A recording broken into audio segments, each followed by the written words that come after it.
Predictably, Democrats in the mainstream media were outraged by today's Supreme Court ruling. Their plot to convict Donald Trump in Washington, D.C. before the election has been foiled. Majority Leader Chuck Schumer, who once violently threatened Supreme Court justices on the steps of the Supreme Court building, called today's decision disgraceful. Meanwhile, AOC is vowing to impeach the justices. And on cable news, the hysteria and fear-mongering was extreme. Take a look. The Supreme Court is functioning, and it is basically giving a green light for criminal activity in the Oval Office under certain circumstances, which I think, given the present state of our country, is very, very scary. The president's interactions with the Department of Justice are absolutely immune. Terrifying decision. For all practical purposes, this is absolute immunity. It's dangerous. Professor, it's indeed a frightening scenario that you're outlining there. The president becomes a king in that circumstance, and it's just incomprehensible that the Supreme Court could come to such a judgment. Trump's Supreme Court has decreed him a king, and now it's just up to voters to say, do you want, there are no guardrails now.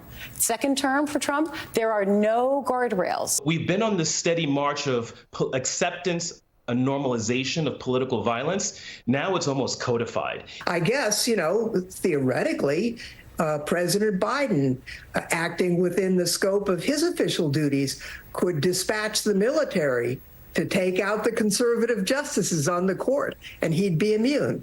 Think so? Joe Biden's really bad, terrible week is just getting worse. Here now to respond, senior advisor to Donald J. Trump, Alina Habba, and Fox News legal analyst, Gregg Jarrett. Welcome to both of you. Greg, Chuck Schumer actually said the Supreme Court today in this immunity decision, quote, approved treason and insurrection. A, they did no such thing. B, Donald Trump's never been charged with either one. So how do we square a legal opinion upholding the Constitution, which the hysterical punditry coming from all the way up in the Democratic echelons?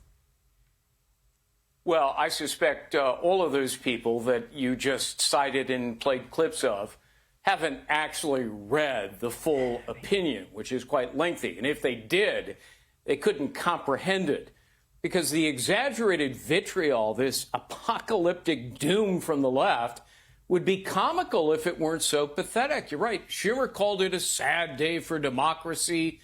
It's the opposite. Democracy functions better when there are guardrails, which the high court enunciated, and then he amped up the delirium by claiming, as you point out, Kellyanne, the justices approved insurrection and treason, which of course they didn't, and forgetting that Trump is charged with neither. In truth, this really was a well-reasoned, common-sense decision. The Supreme Court did exactly as I said they would. They extended civil immunity that presidents have had for 42 years to criminal culpability. Same reasoning.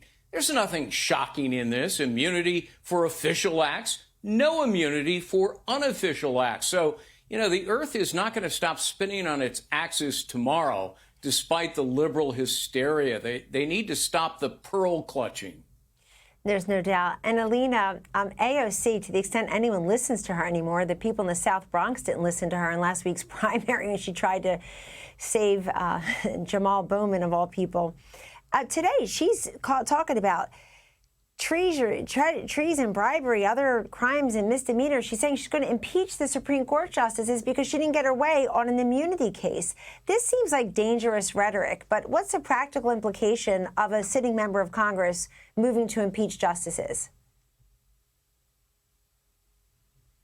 Well, it's not surprising, honestly, Kellyanne. They're so desperate. They've realized after the debate, they've realized after their failing DAs and AGs that are Soros-backed and backed by radical left donors, that they have no chance. And the truth of the matter is we have to keep fighting. We can't get lackadaisical, because there are people like AOC who came from being a bartender who is now jumping around in the Bronx, screaming at the top of her lungs. Let's just remember, they scream and call Donald Trump what they are themselves.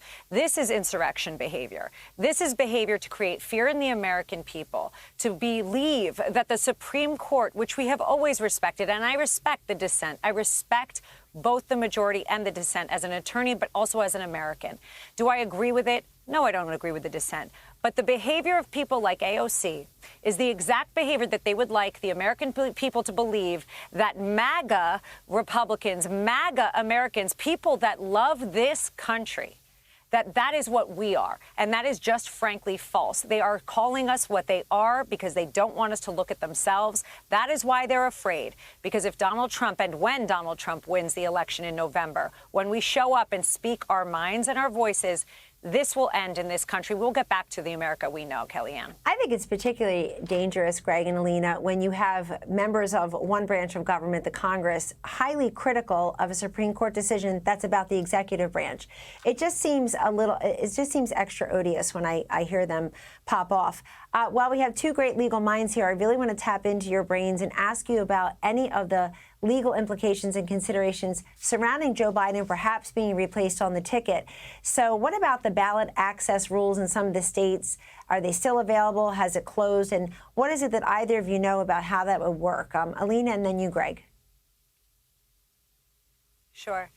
Obviously, we know the DNC changed their rules about a year and a half ago. This is a complicated situation, Kellyanne. It's not a simple 2-minute response, but I think we have to think about the implications. He's the presumptive nominee. If he were to back out and say, or try, let's say, for the DNC to replace him, there would be a lot of implications for the Biden campaign. They'd probably be lawsuits, as we saw when they tried to take President Trump off the ticket and failed. It's not going to go down easy either way. And frankly, I think more importantly, politically and PR-wise for the Democratic Party, it's not a good look to go over a black female, to ignore her position as VP, and then try and usurp it because their candidate, frankly, can't walk or speak properly. I'm sure Greg could speak more to it, but I think it would be incredibly damaging. I think they're also, frankly, in a lose-lose situation at the moment. Greg, it is true that Kamala Harris's job protection for Joe Biden, in choosing her, he chose one of 3 people in the whole country who could not upstage him. I'm not even sure the other 2 are. I'll come up with it later. But how do you see all this playing out? You know, as the Wall Street Journal said today, imagine if Biden had actually picked a competent vice president instead of checking political identity boxes. That would have changed the equation dramatically. To your question, though, there are 2 major problems with a replacement candidate. In early voting states, there are early ballot deadlines that a replacement would miss. That is a huge problem. They'd have to go to court to get that changed. But the other problem is a monetary one. You know, Joe Biden is sitting on a $200 million war chest of donations, but under federal campaign finance laws, he is not allowed to transfer that to a replacement candidate. So, you know, you'd be starting from zero, whoever it is. And I guarantee you, if he drops out, there is going to be chaos and mayhem on the floor of the Democratic National Convention in August in Chicago. It's going to make the mayhem out on the streets look tame by comparison. They may be stuck with Joe. Alina and Greg, excellent conversation. Thanks for joining us. Hey, Sean Hannity here. Hey, click here to subscribe to Fox News YouTube page and catch our hottest interviews and most compelling analysis. You will not get it anywhere else.